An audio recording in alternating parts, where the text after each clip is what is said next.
शहाचंदुला स्वरूपचंद माध्यमिक व उच्च माध्यमिक विद्यालयात क्रांतीज्योती सावित्रीबाई फुले जयंती उत्साहात संपन्न झाली। विद्यालयातील ज्येष्ठ शिक्षिका सौ हरड मॅडम यांच्या अध्यक्षतेखाली तसेच विद्यालयाचे मुख्याध्यापक सन्माननीय GH वेखंडे, उपमुख्याध्यापक सावंत, पर्यवेक्षिका सौ जाधव, सर्व महिला शिक्षिका यांच्या प्रमुख उपस्थितीत कार्यक्रम संपन्न झाला। अध्यक्षांच्या हस्ते क्रांतीज्योती सावित्रीबाई फुले यांच्या प्रतिमेला पुष्पहार अर्पण करून या सोहळ्याचा शुभारंभ झाला। या प्रसंगी विद्यालयातील 50 विद्यार्थिनींनी सावित्रीबाईंची वेशभूषा साकारून त्यांना अभिवादन केले।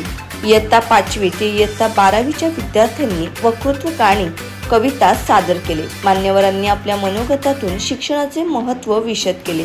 ज्युनियर विभाग सांस्कृतिक विभाग प्रमुख RA सरांनी आपल्या ओघवत्या शैलीत कार्यक्रमाचे सूत्रसंचालन केले, तर साऊंड सिस्टीमचे नियोजन तसेच छायांकन तंत्रस्नेही शिक्षक पंजवाणी सरांनी केले। कार्यक्रमाचे आभार प्रदर्शन DJ फरडे यांनी केले। सर्व शिक्षक शिक्षकेतर कर्मचाऱ्यांच्या सहकार्याने कार्यक्रम संपन्न झाला। अध्यक्षांच्या परवानगीने कार्यक्रमाची सांगता करण्यात आली। ब्युरो रिपोर्ट, लोखंड वृत्तवाहिनी।